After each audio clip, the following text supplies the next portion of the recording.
Next बेटा vectors में हम पढ़ेंगे resolution of vectors. Resolution word कहां से है? रिजॉल्व। रिजॉल्व मतलब कंपोनेंट्स करना वेक्टर्स के। ओके, तो आपने सीखना है कि हम कैसे कंपोनेंट्स करते हैं, बड़ा इंपॉर्टेंट पार्ट है। मैंने थोड़ा बहुत वीडियो के थ्रू आपको समझा भी रखा है। ठीक है, तो देखो अपने को एक वेक्टर दिया हुआ है और वेक्टर दिया होता है मतलब उसका मैग्नीट्यूड भी दिया हुआ है, डायरेक्शन भी दी हुई है। ओके, मान लो ऐसे कि एक्स एक्सिस है, ये वाई एक्सिस है, तो एक वेक्टर दे रखा है हमें, इसका मैग्नीट्यूड ए है और डायरेक्शन ऐसे दे रखी है कि it is making angle theta with the positive x axis. Okay, तो इसके कंपोनेंट्स करेंगे दो वे में। हम सीखेंगे कि जैसे एक्स वाई एक्सिस के लॉन्ग कंपोनेंट्स करना या फिर अलग से, अगर एक्स वाई एक्सिस नहीं है फिर कैसे कंपोनेंट्स करते हैं, सीखना इसी से। यूनिट वेक्टर आपको ध्यान होना चाहिए, मैंने बताया था कि यूनिट वेक्टर आई कैप मतलब unit vector long x axis, long positive x axis. Unit vector क्या होता है? जो हमें सिर्फ डायरेक्शन देता है और उसका मैग्नीट्यूड 1 होता है। तो मैंने आपको ये भी बताया था 5 आई कैप का क्या मतलब होगा कि ऐसा वेक्टर जिसका मैग्नीट्यूड 5 है और डायरेक्शन पॉजिटिव एक्स एक्सिस की तरफ है। फाइन, ये चीज ध्यान रखनी। जे कैप क्या था? Unit vector long positive Y axis. Okay, देखो अब हम वो बेसिक कॉन्सेप्ट जो हमने पढ़े थे, क्या क्या पढ़ा हमने? Representation of a vector, equality of vectors, multiplication of a vector by a scalar, vector addition, vector subtraction, triangle law, parallelogram law, zero vector, unit vector. Okay, तो वो चीजें हम यूज करेंगे और वो यूज करके हमारे पास रिजल्ट्स आएंगे जो हम यूज करेंगे फिर न्यूमेरिकल्स में। Basically triangle law we use very rarely in numericals और इन फिजिक्स। ओके, हम जो फाइनली आज चीजें सीखेंगे यही यूज होती हैं वेक्टर्स के अंदर। ध्यान से, ये लेक्चर आपके लिए बहुत इंपॉर्टेंट है। ठीक है, तो हम कह सकते हैं ट्रायंगल लॉ से कि ये वेक्टर इन दोनों वेक्टर्स का सम है, this vector plus this vector equal to this vector. ये वेक्टर एक्स एक्सिस के अलोंग है, ये वेक्टर वाई एक्सिस के अलोंग है। तो इसका मैग्नीट्यूड मान लो ax, इसका मैग्नीट्यूड मान लो a। इस वेक्टर को मैं लिख सकता हूँ ax i कैप, क्योंकि एक्स एक्सिस के अलोंग है। इसको क्या लिख सकते हैं? a y j cap. इन दोनों का सम करेंगे तो अपने क्या मिलेगा? a vector. ओके, तो ये ax और ay ये क्या हो गए? कंपोनेंट्स हो गए हैं a वेक्टर के। और कैसे components? Along positive x axis, along positive Y axis, और we can say along x axis और वाई एक्सिस।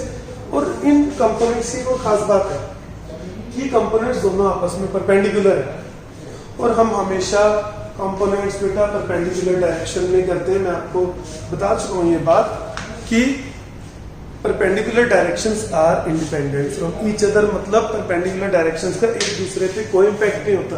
हम प्रोजेक्टाइल मोशन में भी पढ़ चुके हैं कि एक्स एक्सिस का मोशन हम अलग पढ़ते थे, वाई का अलग पढ़ते थे, क्योंकि वाई का मोशन एक्स के मोशन को इंटरफेयर नहीं करता। मैं आपको बता भी चुका हूँ एग्जांपल के थ्रू कि जैसे ब्लॉक है, अगर आप इस पे हॉरिजॉन्टल डायरेक्शन में फोर्स लगा रहे हो तो it will never move in vertical direction, क्योंकि वर्टिकल डायरेक्शन हॉरिजॉन्टल के परपेंडिकुलर है। या वर्टिकल में लगा रहे हो तो इट विल नेवर मूव, मतलब ये ब्लॉक है, आप ऊपर लेकर जा रहे हो तो इस डायरेक्शन में ये बिल्कुल भी मूवमेंट नहीं करेगा। तो दो परपेंडिकुलर डायरेक्शंस आपस में बिल्कुल इंडिपेंडेंट होती हैं। हम हमेशा वेक्टर्स के क्वेश्चन को जो थोड़े से कॉम्प्लिकेटेड होते हैं दो परपेंडिकुलर डायरेक्शंस में सॉल्व करते हैं, क्योंकि किसी एक पर्टिकुलर डायरेक्शन में, हॉरिजॉन्टल में अलग से, वर्टिकल में अलग से। हम जैसे न्यूमेरिकल भी किए लॉज ऑफ मोशन में, हॉरिजॉन्टल को सॉल्व करना बड़ा आसान है अलग से, वर्टिकल को सॉल्व करना बड़ा आसान है अलग से। ओके, तो हम हमेशा क्या करते हैं? परपेंडिकुलर कंपोनेंट्स, ये चीज एक आपको याद रखनी। ओके, तो परपेंडिकुलर कंपोनेंट्स हो गए, but we don't know the value of x and a। तो कैसे फाइंड आउट करेंगे? देखो बेटा, सिंपल, ये a है, ये ax है, a y है, हमने को a और थीटा पता है, यूज करो वो बेस बाय हाइपोटेन्यूज। x क्या हो जाएगा? a cos theta, perpendicular by hypotenuse a y क्या हो जाएगा?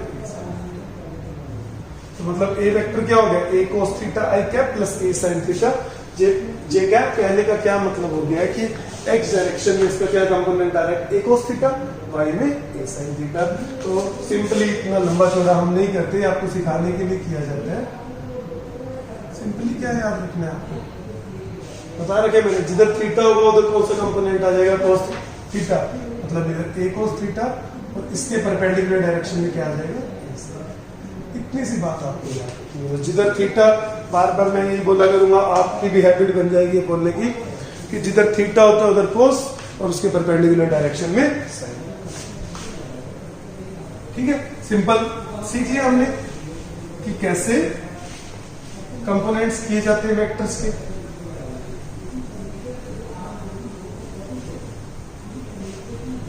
ओके, इसके बाद देखो आगे कि क्या कहते हैं, इसका और कैसे हम यूज करते हैं। ठीक है,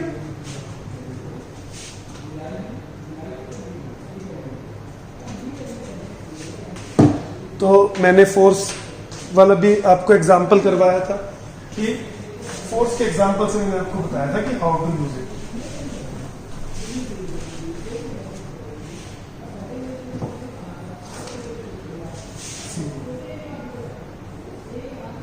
ऐसे फोर्स लगे,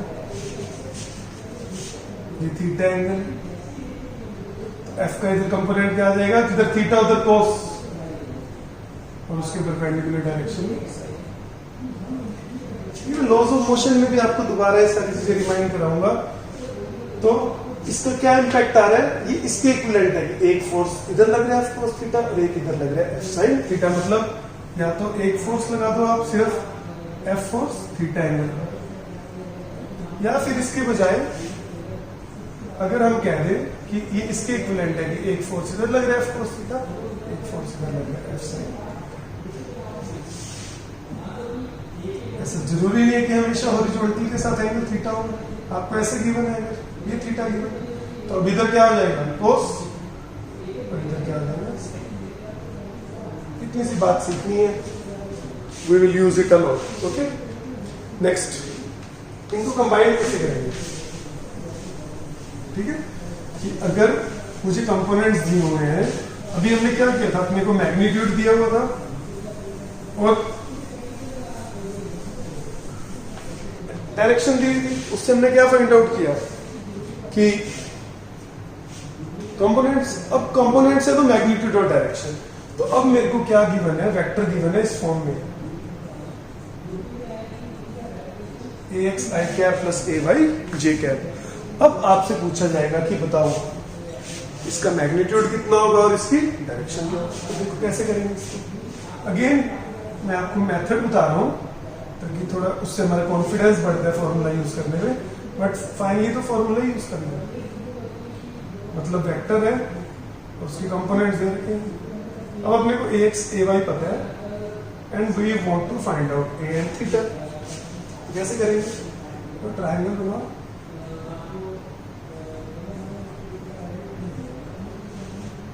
पाइथागोरस लगाओ, तो मैग्नीट्यूड क्या आ जाएगा, under root of ax square plus ay square. तो कोई भी आपको वेक्टर दे रखे, for example 3i cap plus 4j cap, तो उसका मैग्नीट्यूड क्या हो जाएगा, under root of ax square plus ay square, under root of 3 square plus 4 square. Fine, simple formula मान लो या याद रखो बस इसे। ठीक है, नेक्स्ट थीटा भी निकालना है, तो tan थीटा क्या हो जाएगा, perpendicular by base ay by ax। Theta क्या हो जाएगा, tan inverse ay by ax। Theta भी आ गया, मैग्नीट्यूड भी आ गया। तो कैसे याद रखोगे कि एंगल क्या होगा, tan थीटा होगा ay by ax। tan theta क्या हो जाएगा यहाँ पर 4/3। ठीक है, और theta is tan inverse. Parallelly ये भी याद रखना बेटा आपको कि ये जो एंगल है आप बताओगे, या आप ये बताओगे कि ये वेक्टर, ये एंगल किसके साथ बना रहा है, पॉजिटिव एक्स एक्सिस के साथ। ओके, उसके बाद देखो ये भी रेयरली यूज होता है। ठीक है, कि हम क्या कोशिश कर रहे हैं कि हमें न्यूमेरिकल्स में कैसे यूज करना है वेक्टर्स को। ठीक है, तो देखो आगे एक और रिजल्ट छोटा सा याद रखना इसके साथ,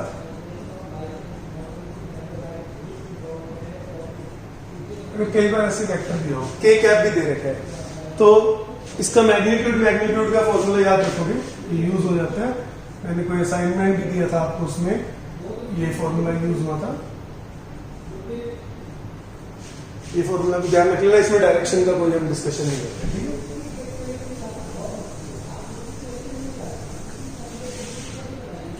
फिर देखो, ये बेसिक बात होगी कि मैग्नीट्यूड और डायरेक्शन थी तो हमने कंपोनेंट्स निकाल लिए। क्या याद रखना है, जिधर थीटा होगा उधर कॉस, दूसरी परपेंडिकुलर साइड में साइन।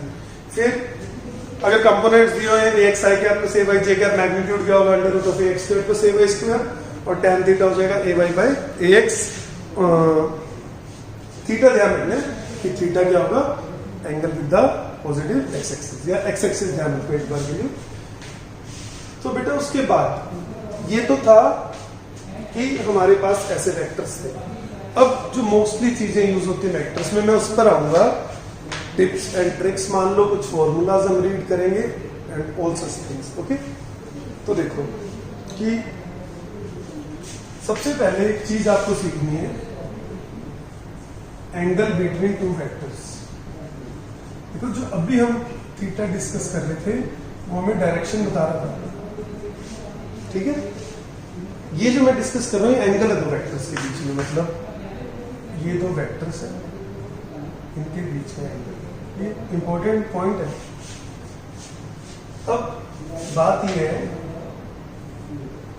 कि जब दो वेक्टर ऐसे हैं तो ये भी एंगल बिटवीन टू वेक्टर्स का एंगल, तो ये ध्यान देना कि एंगल कैसे बताते हैं हम दो वेक्टर्स के बीच में। जब भी दो वेक्टर्स के बीच में एंगल निकालना है तो उनकी टेल से टेल मीट करवानी होती है, ठीक है, कि टेल से टेल मीट करनी चाहिए।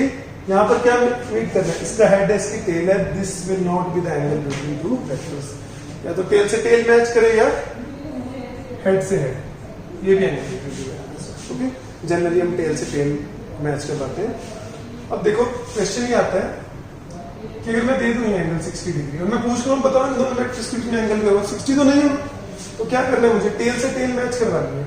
मैं इस वेक्टर को सीधे सीधे नीचे ला सकता हूँ और टेल से टेल मैच हो, ये एंगल हो पूरा कितना है 180, तो ये कितना रह जाएगा 180, ठीक है। ये ध्यान रखोगे एक तो। उसके बाद और एंगल बिटवीन टू वेक्टर्स के बारे में जानो कि अगर दो वेक्टर्स सेम डायरेक्शन में तो क्या होता है एंगल 0 डिग्री, और ये मिनिमम एंगल होता है दो वेक्टर्स के बीच में। अगर दो वेक्टर्स अपोजिट डायरेक्शन में, इन्हें पैरेलल वेक्टर्स बोलते हैं, एंटी पैरेलल, थीटा 180, ये मैक्सिमम एंगल है। तो 0 से 180, देखो जैसे ये मान लो ए वेक्टर है, बी वेक्टर है। अब मैंने क्या किया, बी को थोड़ा घुमा दिया करके ये एंगल हो जाएगा, और बी को घुमा देंगे तो 90 हो जाएगा, एक्यूट था 90 हो गया, और घुमा दोगे तो 80 हो जाएगा। तो 0 मिनिमम था, मैक्सिमम कितना होगा 180। 180 से मतलब ये मान लो ए है, बी है, और घुमाऊंगा अगर मैं कि बी को मैंने और घुमा दिया तो बी इसी तरह आ जाएगा, एंगल फिर 180 से कम होना शुरू हो जाएगा। तो थोड़ा एंगल बिटवीन टू वेक्टर्स का आप कॉन्सेप्ट देखोगे, ओके। टेल से टेल मैच हो गया, हेड से हेड, वो एंगल होगा। पैरेलल है तो 0, अपोजिट डायरेक्शन में तो 180, मिनिमम 0, मैक्सिमम 180, ओके। अब अगर अपने को ऐसे दो वेक्टर्स दें कि कह दिया, एग्जाम्पल के साथ साथ देखो ज्यादा अच्छे समझोगे कि एक 5 न्यूटन फोर्स लग रहा है, 3 न्यूटन फोर्स लग रहा है, क्या बात कर रहा हूँ इसमें, 5 मैंने छोटा बना दिया, 3 बड़ा बना दिया। बाय रूल क्या होता है, length represents the magnitude of 5। तो फर्क नहीं पड़ता जो मैं पढ़ाना चाहता हूँ, बट थोड़ा सा अच्छे से रिप्रेजेंटेशन तो पढ़िए। अब ठीक है, 5 और इनके बीच में एंगल 60 डिग्री। तो कोई पूछे नहीं बताओ नेट फोर्स कितना होगा, अब आप आंसर 8 नहीं दोगे, ओके। जैसे अगर ऐसे भी फोर्स लग रहा है 3 न्यूटन 4 न्यूटन, परपेंडिकुलर लगा दिया, तो आपका आंसर नहीं 3 और 4 7 न्यूटन नहीं होगा टोटल फोर्स।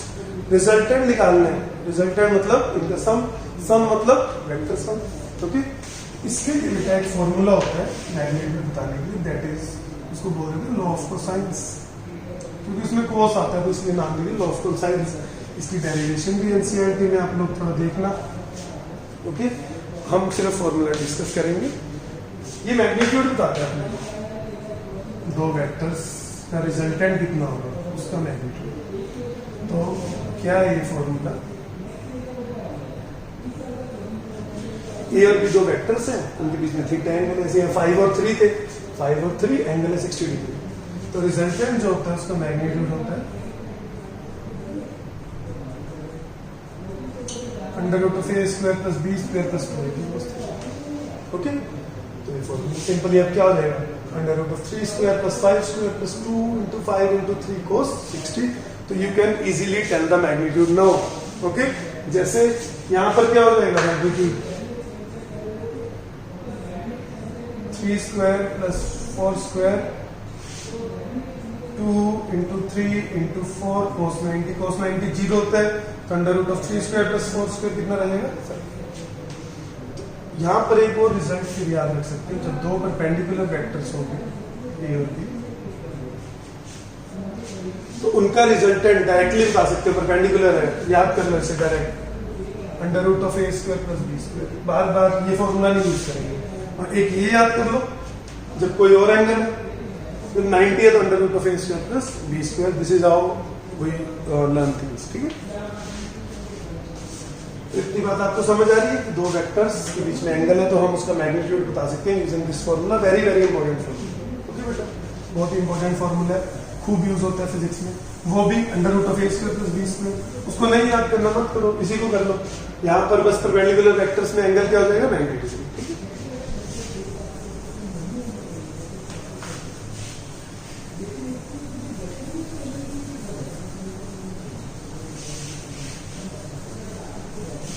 देखो बेटा, आपको कभी आपने फोर्सेस पढ़ रखे हैं, वेलोसिटी, एक्सेलरेशन सब पढ़ रखे हैं, आपको कभी जरूरत नहीं पड़ी वेक्टर्स की।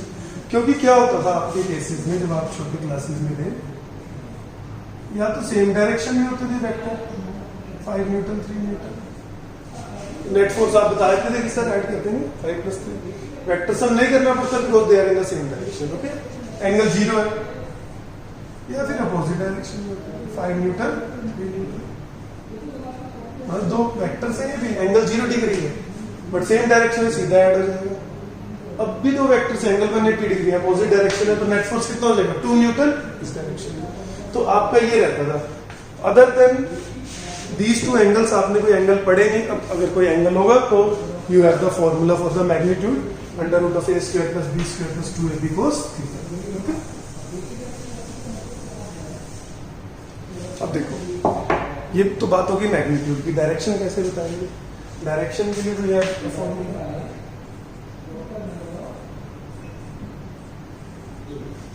ए और बी दो वेक्टर्स हैं, उनके बीच में एंगल है थीटा।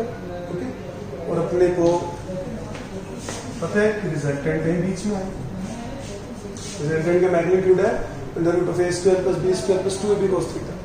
मुझे डायरेक्शन बतानी तो मैं ये कह दूंगा कि this vector will make angle alpha with vector A, या मैं ये कह दूंगा कि इसकी डायरेक्शन बतानी है, मतलब हमको एंगल बता देगी कि बी के साथ बीटा बनाएगा, ए के साथ अल्फा। हम दोनों अल्फा और बीटा की वैल्यूज बता सकते हैं। फॉर्मूला याद कर लो, उस फॉर्मूला कि tan अल्फा किसके बराबर होगा? tan alpha will be equal to b sin beta by a। Formula है, you will have to remember.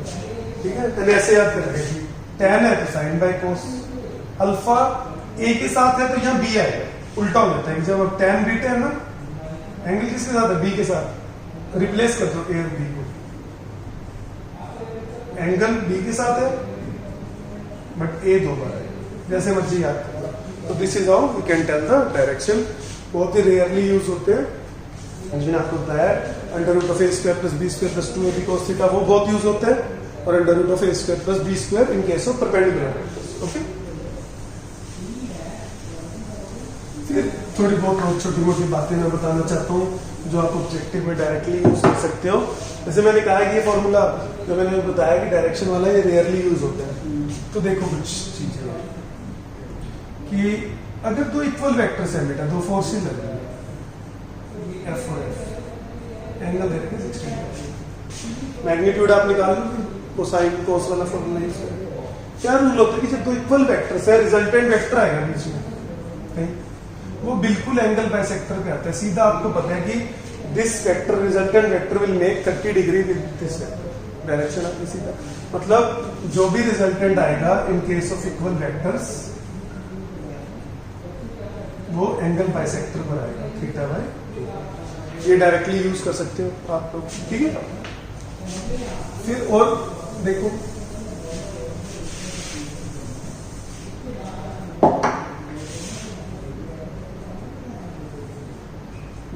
अगर दो वेक्टर्स हैं उनके बीच में 120 डिग्री एंगल है, ये काफी बार आता है फिजिक्स में। एफ और एफ रिजल्टेंट निकालोगे, रिजल्टेंट आप चेक करना, रिजल्टेंट आएगा एफ, एफ और एफ दो 10 न्यूटन फोर्स लग रहा है, रिजल्टेंट भी कितना आएगा 10, okay, because it's a vector सब। और दो इक्वल फोर्स है तो रिजल्टेंट बिल्कुल बीच में आएगा। देखो मैं इसको आर लिख रहा हूँ, आर किसके बराबर होगा, एफ के, और बिल्कुल बीच में आएगा। ये एंगल कितना होगा 60 डिग्री। कॉस की कुछ वैल्यूज याद कर लो, हम ट्रिग्नोमेट्री का भी एक लेक्चर हमें कभी लगाना पड़ेगा। 0 से 90 तक की तो आपको याद है, और जो यूज होते हैं कोस 120 माइनस हाफ। कोस का क्या होता है कि देखो साइन कोस और टैन में क्या है, मैंने आज भी कुछ बताया था आपको डाउट सेशन में, डाउट सेशन लगी। एक्यूट एंगल जब होता है तो साइन होता है, साइन 0 से 180 पूरा का पूरा पॉजिटिव होता है, चाहे एक्यूट हो चाहे ऑब्ट्यूज हो। कोस एक्यूट है तो पॉजिटिव, ऑब्ट्यूज है तो नेगेटिव। सिमिलरली टैन भी जब एंगल एक्यूट होगा तो टैन की वैल्यू पॉजिटिव आएगी, ऑब्ट्यूज होगा तो नेगेटिव आएगी, ध्यान रखना। कोस 150 देखो नेगेटिव आनी शुरू होगी वैल्यूज, कोस 180 बहुत बार यूज होगी माइनस, ओके, ये वैल्यूज नोट डाउन कर लेते, ओके। ऐसी कुछ चीजें होती हैं, वीडियो पॉज कर लिया करो और अपना नोट कर लिया।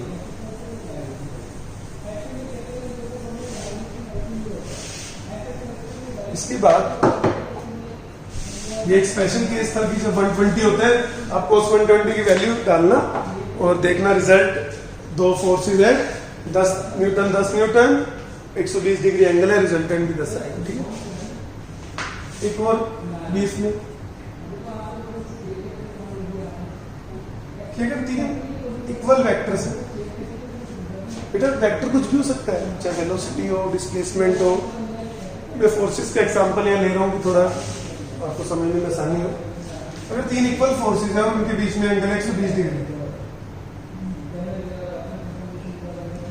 उसका रिजल्टेंट क्या आता है, 0। ये याद रखना, खुद से सोचना कि कैसे आता होगा। बट अगर तीन वेक्टर्स हैं, तीनों इक्वल वेक्टर्स हैं and we are making 120 degree angle with each other, तो इसका रिजल्टेंट 0 आएगा। मतलब आप एक ब्लॉक पे ऐसे 3 फोर्स लगाओ तो उस पर नेट फोर्स क्या होगा, 0, ठीक है। ये भी एक चीज याद करना। फिर इसके बाद एक और चीज मैं बताना चाहूंगा। मैंने अभी बताया आपको दो इक्वल वेक्टर्स है तो उनका रिजल्टेंट बीच में, तो ए और ए 90 डिग्री एंगल है तो रिजल्टेंट बिल्कुल बीच में आएगा 45 डिग्री पे, और रिजल्टेंट क्या होगा, under root of a square plus b square, resultant होगा √2 है, ठीक है, और बिल्कुल बीच में।